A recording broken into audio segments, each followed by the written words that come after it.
Versets 1 à 17. La promulgation de la loi. Dieu avait dit à Israël, vous me serez une nation sainte, Exode 19.6. Une nation, c'est ce qu'il était devenu par la sortie d'Égypte. Il fallait imprimer maintenant à cette nation le sceau de la sainteté qui devait distinguer le peuple de Dieu de tous les autres. La conscience naturelle du bien et du mal ne suffisait pas pour cela.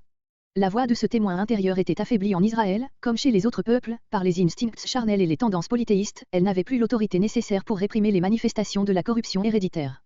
Une voix plus puissante devait se faire entendre pour provoquer une réaction énergique contre le mal inné et ses effets individuels et sociaux.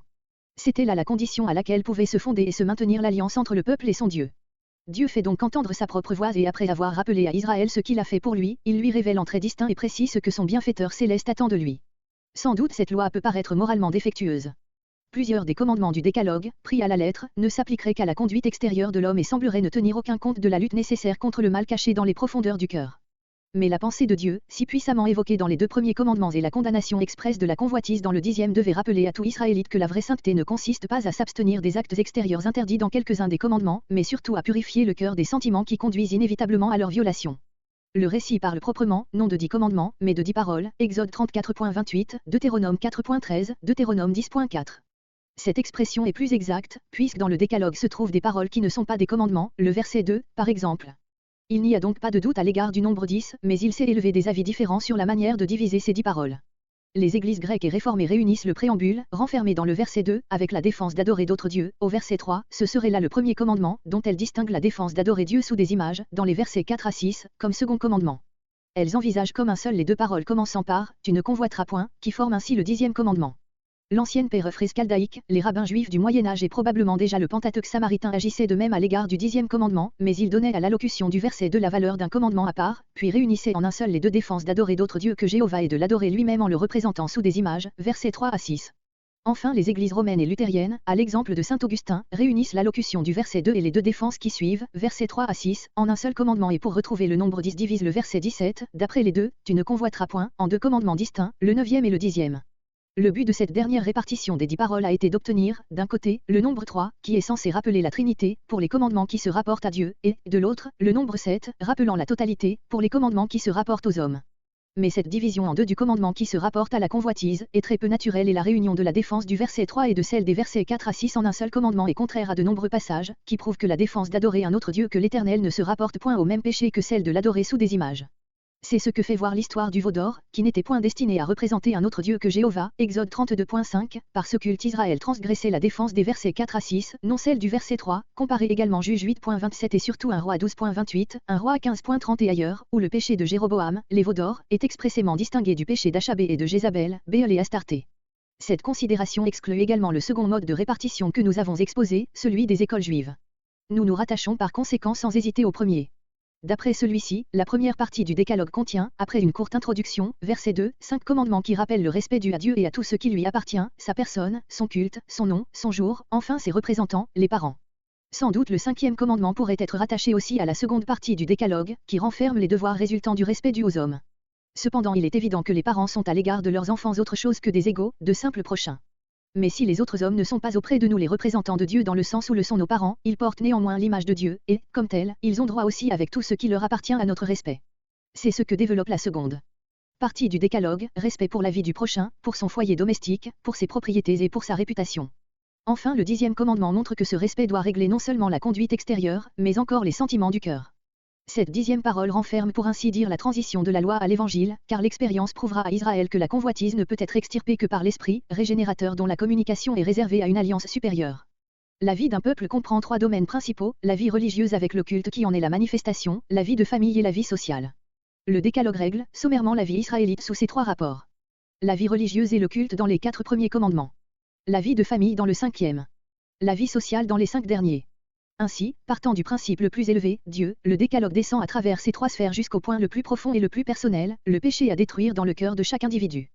Par le fait qu'il règle de la sorte la vie israélite dans ces diverses sphères, le décalogue se trouve renfermer la quintessence de la loi tout entière. Tous les développements subséquents qui formeront l'ensemble du code, renfermeront également ces 3 sortes d'éléments, religieux, et moraux, civils et rituels. La loi du sabbat dans le décalogue est le centre de toute la loi cérémoniale, le premier et le 10e commandement renferment en principe toute la loi religieuse et morale, enfin les commandements relatifs au respect du prochain sont la base du droit social. Ces 3 sortes d'éléments étaient réclamés par la destination d'Israël. L'élément religieux, en unissant chaque individu à Dieu, formait le lien entre tous les membres de la communauté israélite.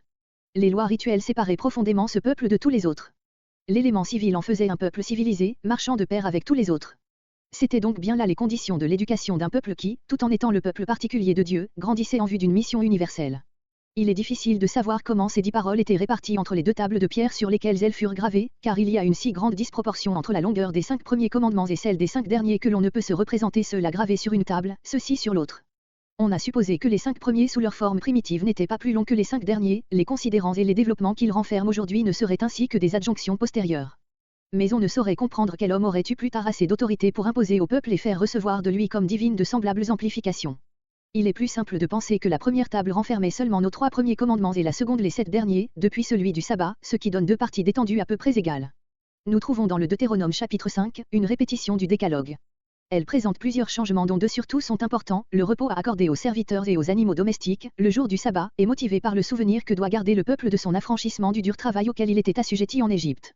Dans le 10e commandement, Moïse, au lieu de dire comme il est écrit dans l'Exode, tu ne convoiteras point la maison de ton prochain, puis, tu ne convoiteras point la femme, intervertit l'ordre de ces 2 défenses. Nous examinerons avec soin ces modifications. Le dos de ces 2 tables gravées par le doigt de Dieu lui-même est l'un des miracles les plus surprenants que présente l'histoire sainte. Nulle part peut-être la supposition d'un élément légendaire ne pourrait se présenter à l'esprit plus facilement. Mais il y a une circonstance qui suffit à écarter toute idée de ce genre, c'est que le récit du plus grand péché qui soit reproché à Israël est étroitement lié à celui de ce dos divin. Il faudrait faire aussi de toute l'histoire du veau d'or une pure légende, si l'on traitait de la sorte le récit des tables de pierre brisées par Moïse à cause de ce péché et remplacé après le pardon de Dieu. Mais sans une base historique, comment se serait formée une légende qui fait jouer à tout le peuple et à Aaron lui-même, le futur grand sacrificateur, un rôle si criminel et si sévèrement puni. Verset 2. Les premiers mots sont une introduction non seulement au commandement suivant, mais à tout le décalogue, ils seront répétés plus tard à l'occasion de divers commandements particuliers. On peut traduire de 2 manières, ou en faisant du mot l'Éternel, JAV, une partie du sujet, moi, l'Éternel, je suis ton Dieu, c'est-à-dire, moi, l'être absolu, de qui tout dépend, je suis ton Dieu particulier, je t'appartiens, comme toi à moi, ou bien l'on peut joindre le mot l'Éternel à l'attribut, je suis l'Éternel ton Dieu. Ce dernier sens paraît exigé par le verset 5, où se retrouve la même formule et où elle doit certainement être traduite de cette manière. Le sens est donc, moi qui te parle, je suis l'être des êtres, qui condescends à être ton Dieu et qui en cette qualité réclame de toi obéissance. En même temps que Dieu rappelle au peuple sa souveraineté universelle et particulière, il lui facilite la soumission en éveillant dans son cœur le sentiment de la reconnaissance par le souvenir de la délivrance signalée qu'il vient d'opérer en sa faveur. Dieu parle à Israël à la seconde personne du singulier, tout le peuple est à ses yeux une personne morale. Verset 3. Le premier commandement. Dieu défend d'adorer une autre divinité que lui, l'Éternel. C'est la base de son alliance avec Israël, tout polythéisme est par là exclu. Cette défense résulte d'elle-même du sens du nom de Jéhovah. Devant ma face. Les mots ainsi traduits sont expliqués par plusieurs dans le sens de au-delà de moi, en dehors de moi. Mais l'emploi du terme ma face ne s'explique pas suffisamment dans ce sens et parle plutôt en faveur du sens que nous admettons, en ma présence, sous mes yeux, expression qui correspond à celle-ci, un Dieu jaloux, dans le second commandement et à celle-ci, je n'absoudrai point, dans le 3e.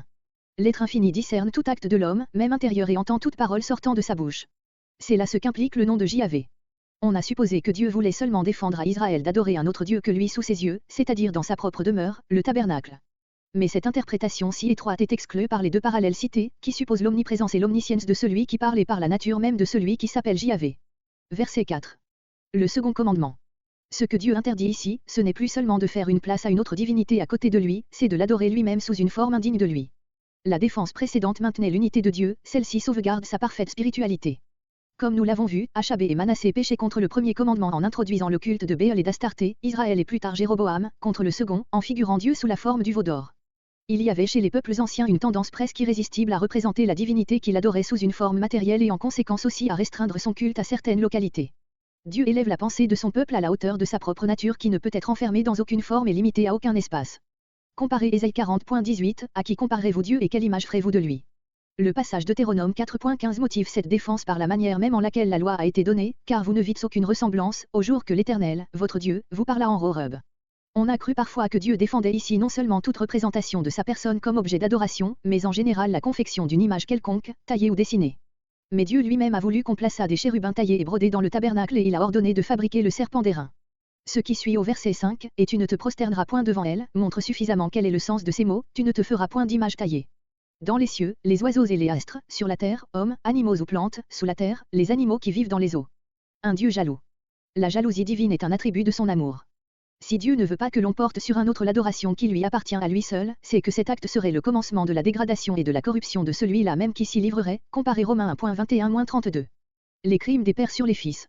Il n'est point dit que Dieu punisse les pères en la personne des fils, mais qu'il punit leurs crimes jusque sur leurs fils, comparé Exode 34.7, Jérémie 32.18. Ces mots énonçant l'une des grandes lois du gouvernement divin dont toute l'histoire est l'illustration. Dans la vie des peuples et des familles, l'on ne voit que rarement l'impiété et l'immoralité des pères punis dès la première génération, ce n'est que lorsque le mal a mûri pendant plusieurs générations qu'il porte ses fruits amers et aboutit à la catastrophe. Pour ceux qui me haïssent. Si l'on applique ces mots uniquement aux pères, l'on doit restreindre l'idée du châtiment qui frappe les fils aux conséquences terrestres des égarements paternels, conséquences qui, si les fils viennent à se retourner vers Dieu, se changeront pour eux en salutaires épreuves. Mais si, comme cela est possible, ces mots s'appliquent non seulement aux pères, mais aussi aux fils, ils impliquent la participation de ceux-ci aux dispositions perverses des premiers. Les fils n'emportent pas moins pour cela le châtiment des péchés des pères, puisque l'hérédité des penchants mauvais et les influences de l'éducation et de l'exemple ont contribué à les égarer, de sorte que, lorsque le jugement éclate, il s'exerce dans une proportion déterminée non seulement par les derniers péchés, mais par les péchés précédents de la race entière. C'est cette loi dont Jésus fait une application saisissante au peuple juif dans la parole Luc 11.50, comparé aussi Romains 2.3-5 et 1 Thessaloniciens 2.15-16. Il est clair que chaque individu est toujours libre d'échapper, comme l'ont fait, par exemple, les apôtres et les croyants juifs au temps de Jésus, à cette loi de solidarité, en rompant avec la disposition impie des pères. Dans ce sens reste toujours vraie la parole Ézéchiel 18.4, l'âme qui péchera sera celle qui mourra. Quant à Deutéronome 24.16, on ne fera point mourir les pères pour les enfants, ni les enfants pour les pères, c'est une règle donnée en vue de la justice humaine. Jusqu'à 1000 générations. D'autres entendent, jusqu'à des milliers à l'égard ou bien aussi pour l'amour de ceux qui m'aiment. Mais ce sens n'est pas naturel en face du contraste évident avec la menace précédente. Le nombre 1000 représente une succession indéfinie de générations et fait contraste avec les 3 ou 4 générations, qui ne représentent qu'une durée limitée. Si les conséquences des crimes des pères atteignent même leurs arrière-petits-enfants, celles de la piété des pères s'étendent à l'avenir le plus lointain que nous puissions concevoir. Le peuple juif nous offre dans son histoire la preuve éclatante de cette double application de la loi d'hérédité. L'exil de Babylone l'a frappé, non pour les crimes de la dernière génération seulement, mais pour ceux qu'avait accumulé toute son histoire antérieure, Lévitique 26.39, 2 Chroniques 36.15-21. Et la bénédiction qui doit finir par le ramener un jour à Dieu, à la fin de l'économie actuelle, repose encore sur l'alliance que Dieu avait traitée avec les pères, avec Abraham en particulier, comparé Michée 7.20, Luc 1.54-55, Luc 1.73 et surtout Romains 11.28-29. Combien de fois n'est-il pas dit dans l'histoire des rois que Dieu a épargné, délivré, pour l'amour de David, son serviteur. Comparez encore Deutéronome 7.9, Psaume 115.14. Il faut bien se rappeler que cette menace et cette promesse sont des encouragements et des avertissements adressés aux pères, non aux enfants. Verset 7. Le troisième commandement. Le sens littéral est « Tu n'énonceras pas le nom de Dieu pour chose vaine ».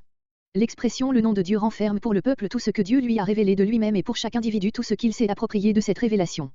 Ce nom est donc pour Israël aussi sacré que Dieu lui-même, il ne doit être prononcé en aucune manière au service du mal, la vanité, ni sous la forme du parjure, ni sous celle des formules magiques, il ne doit pas même être fait de ce nom un usage léger et frivole. Cette forme de la menace n'absoudra point celui qui est motivé par la facilité avec laquelle on peut se laisser aller à ce genre de péché, qui, n'étant qu'affaire de parole, peut paraître sans conséquence. On sait comment les Juifs, pour éviter de profaner le nom sacré, en sont venus à en bannir complètement l'usage sous sa vraie forme. Verset 8. Verset 8 à 11 le quatrième commandement. On ne peut pas conclure certainement du mot « Souviens-toi » que l'observation du 7e jour exista déjà précédemment chez les Juifs. Ils avaient bien l'usage de la semaine, Genèse 17.12, Genèse 21.4, Genèse 29.27-28, mais de là ne résulte pas qu'ils célébrassent déjà le sabbat. Ce qui se passa à l'occasion du dos de la manne put bien préparer l'observance sabbatique, mais n'en implique pas l'existence. Cependant deux faits peuvent conduire à l'idée qu'un repos hebdomadaire existait déjà en Israël, d'abord l'emploi dans ce commandement même du terme le sabbat, au lieu de celui de 7e jour, puis la circonstance que chez les Assyriens, qui célébraient le 7e, le 14e, le 21e et le 28e jour de chaque mois, on redoutait, dans chacun de ces 7e jours appelés sabbatus, de commencer un travail quelconque. Il n'est donc pas sûr que le mot « souviens-toi » ne rappelle pas une observance déjà ancienne. Quoi qu'il en soit, cette expression signifie certainement « n'oublie pas de distinguer ce jour-là des autres jours pour en faire un sabbat, c'est-à-dire un jour de complète cessation du travail. » Pour le sanctifier, non seulement pour te reposer, mais pour le consacrer à Dieu. Tu ne feras aucun ouvrage. À l'égard d'autres jours de fête, Dieu interdit les travaux pénibles, Lévitique 23.7, à l'égard du sabbat, il défend tout travail quelconque, non seulement des travaux comme ceux de labourer, Exode 34.21, de fouler au pressoir, Néhémie 13.15, de porter des fardeaux, Jérémie 17.21, de faire du commerce, Néhémie 13.16, Amos 8.5, mais même l'acte de ramasser du bois mort, Nombre 15.32 et suivant, et de faire du feu dans les maisons, Exode 35.3. Du reste la loi ne précise pas davantage, laissant au peuple le soin d'appliquer cette prescription. On connaît par le Nouveau Testament et par le Talmud les subtilités dans lesquelles les rabbins sont tombés à cet égard. Ni toi, ni ton fils. Ce repos doit être général, non seulement quant aux travaux, mais aussi quant aux personnes. Il doit s'étendre même aux animaux, qui participent au travail journalier et aux esclaves. Nous savons que les Romains avaient aussi des jours de repos, féries, pour les esclaves et pour les bêtes de somme. Dans tes portes. Il ne s'agit pas des portes des tentes ou des maisons, le mot employé ne peut désigner que celles des villes. Le sens est donc, dans l'enceinte des endroits que tu habites. Car l'Éternel a fait. Comparez Genèse 2.2 et suivant. Ces mots prouvent que la tradition du récit de la création était vivante dans l'esprit du peuple. Comme Dieu, après avoir achevé son œuvre, en a fait l'objet de sa contemplation et l'a béni en bénissant le jour du repos qui en fut le couronnement, ainsi, dans la vie laborieuse de l'homme, chaque semaine doit être une étape qui reproduise en petit la grande semaine de la création et qui aboutisse, comme celle-ci, à un jour de recueillement, de consécration et de bénédiction renouvelée.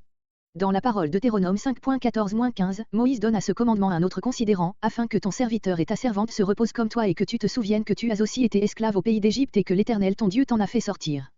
Par le repos sabbatique, chaque Israélite doit donc associer les étrangers, les esclaves, à la joie de la délivrance que Dieu lui a accordée à lui-même par le fait de la sortie d'Égypte, de la maison de servitude. Il est évident que ce considérant humanitaire n'exprime pas le motif premier du commandement, mais il n'est point en contradiction avec le motif d'ordre religieux donné dans l'Exode. Le Deutéronome lui-même fait allusion à celui-ci dans ces mots du verset 14, le repos de l'Éternel ton Dieu. Le motif nouveau que développe spécialement le Deutéronome est conforme à la tendance générale de ce livre qui est de cultiver dans le cœur d'Israël les sentiments d'équité, d'humanité et de bienveillance envers tous les hommes et de compléter ainsi ce qui n'était pas expressément indiqué par la lettre de la loi. On ne peut douter d'ailleurs que la forme du Deutéronome ne soit postérieure à celle de l'Exode, quand dans ce livre même on lit ces mots, verset 12, garde le jour du repos selon que l'Éternel ton Dieu te l'a commandé. La loi du sabbat est le seul commandement rituel du décalogue. Ce fait suffit à montrer sa grande importance, c'est autour de cette institution comme centre que se grouperont toutes les autres prescriptions cérémoniales qui constitueront le culte de l'Éternel. Aussi ce commandement est-il répété à plusieurs reprises, Exode 23.12, Exode 35.2, Lévitique 19.3, Lévitique 19.30, Lévitique 23.3, Lévitique 26.2. Dans Exode 31.12-17, le sabbat est appelé un signe de l'alliance entre Dieu et les fils d'Israël à perpétuité. Ce que fut l'arc-en-ciel dans l'alliance contractée avec Noé, la circoncision dans l'alliance patriarcale, ce que sera le baptême dans l'alliance nouvelle, l'institution du sabbat l'a été dans l'alliance légale. C'est sur ce terme de 7e jour que s'appuient ceux qui portent le nom de sabbatistes et qui prétendent ramener l'Église à l'observation du samedi. Mais il faut considérer que Jésus a dit, le Fils de l'homme est maître même du sabbat, Marc 2.28, par conséquent maître de l'abroger, à plus forte raison d'en changer le jour. Que la substitution du premier jour au 7e a eu lieu à l'époque et sous les yeux des apôtres, car elle était consommée avant la mort de Jean, comme le montre le terme de jour du Seigneur ou jour dominical, employé Apocalypse 1.10 et dans tous les temps subséquents, voire les pères du 2e siècle, pour désigner le premier jour de la semaine. C'est certainement l'apôtre Paul qui, en enseignant l'abolition de la loi, a mis les églises fondées par lui chez les païens sur la voie de cette substitution. Dans les épîtres aux Galates, Galates 4.10, et aux Colossiens, Colossiens 2.16, il insiste sur la pleine liberté des croyants à l'égard des fêtes juives, dans lesquelles il range expressément les sabbats. Et comme, par le fait de la résurrection du Seigneur et de ses premières apparitions, le premier jour de la semaine avait pris dans la conscience de l'Église une importance toute particulière, tellement que ce jour était devenu celui des réunions de culte, acte 20.7, comparé 1 Corinthiens 16.2, le caractère du repos sabbatique se rattacha tout naturellement ce jour.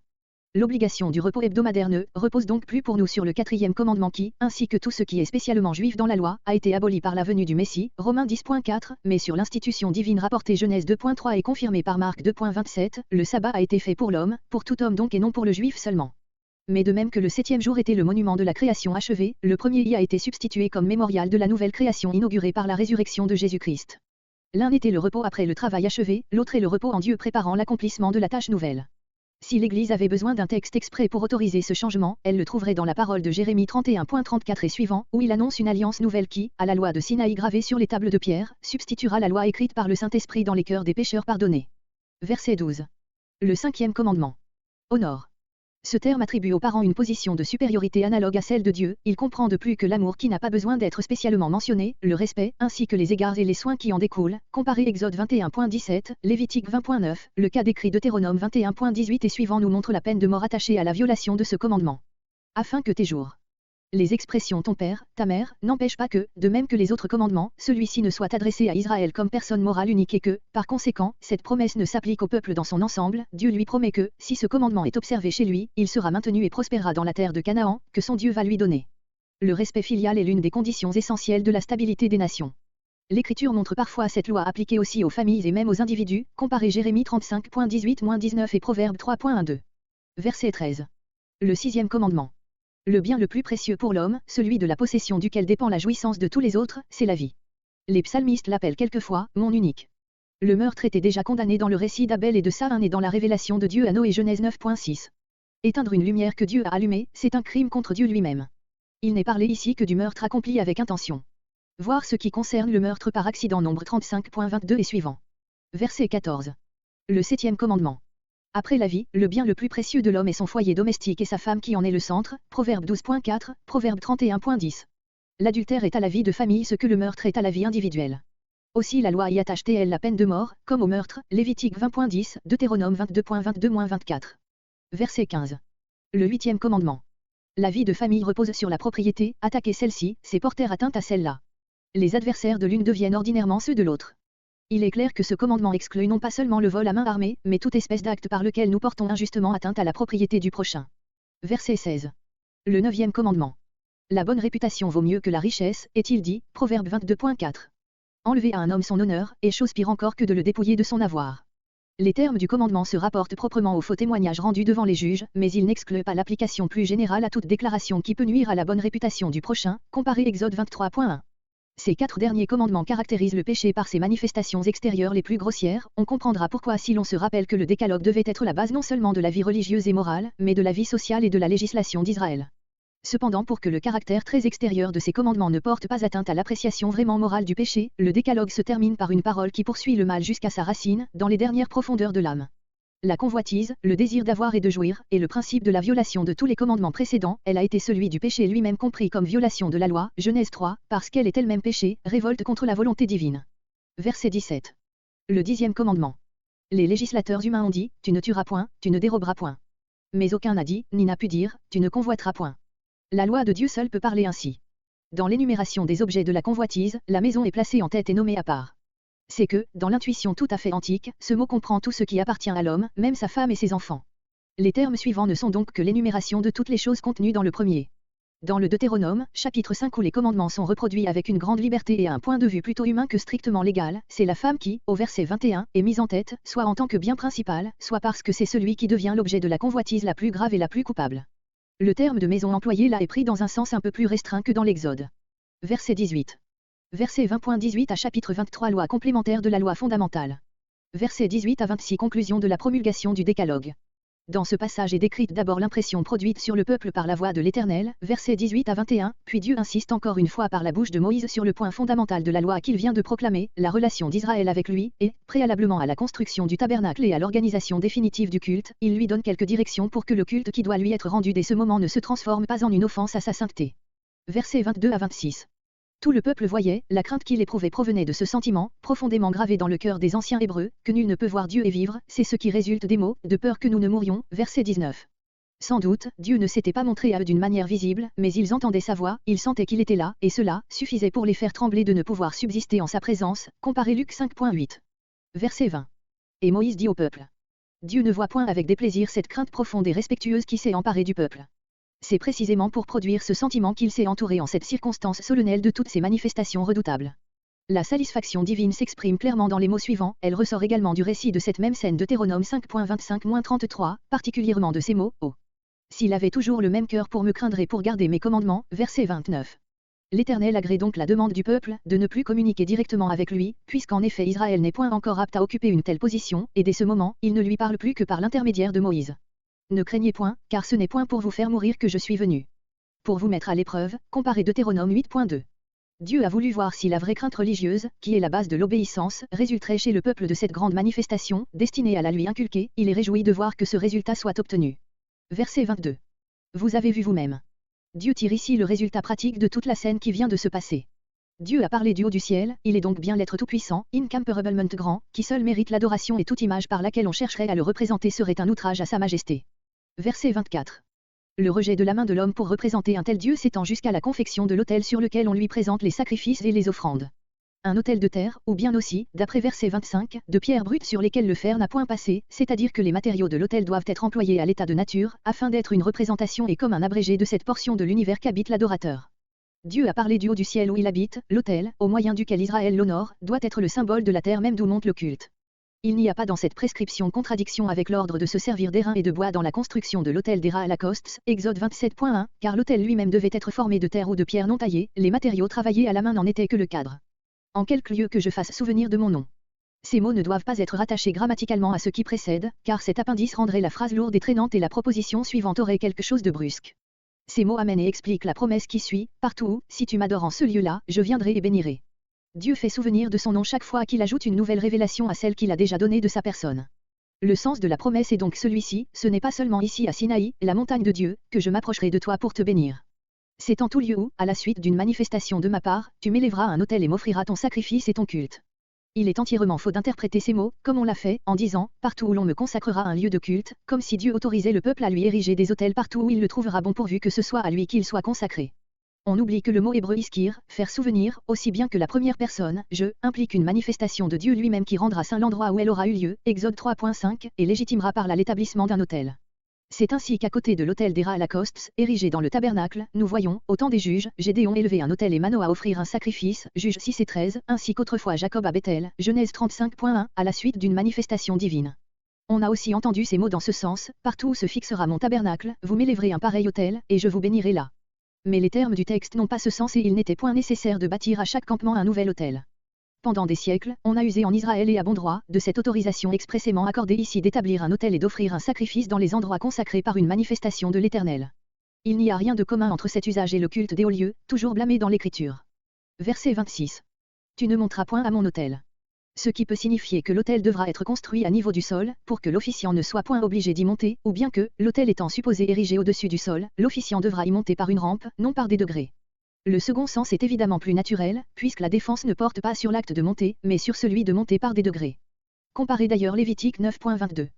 Sans doute, plus tard, lorsque l'autel d'Héra Lacoste fut pris dans le temple de Salomon des proportions beaucoup plus considérables que celles de l'autel primitif, on fut obligé de construire des degrés pour y monter, 2 Chroniques 4.1, Ézéchiel 43.17, mais la profanation que Dieu veut ici prévenir était empêchée alors par une précaution ordonnée plus tard, le vêtement de dessous dont le sacrificateur devait se vêtir chaque fois qu'il s'approchait de l'autel, Exode 28.12-13. Du reste, Dieu s'adresse ici non seulement aux sacrificateurs, mais aussi à tout Israélite que les circonstances peuvent appeler à ériger un autel et à y sacrifier.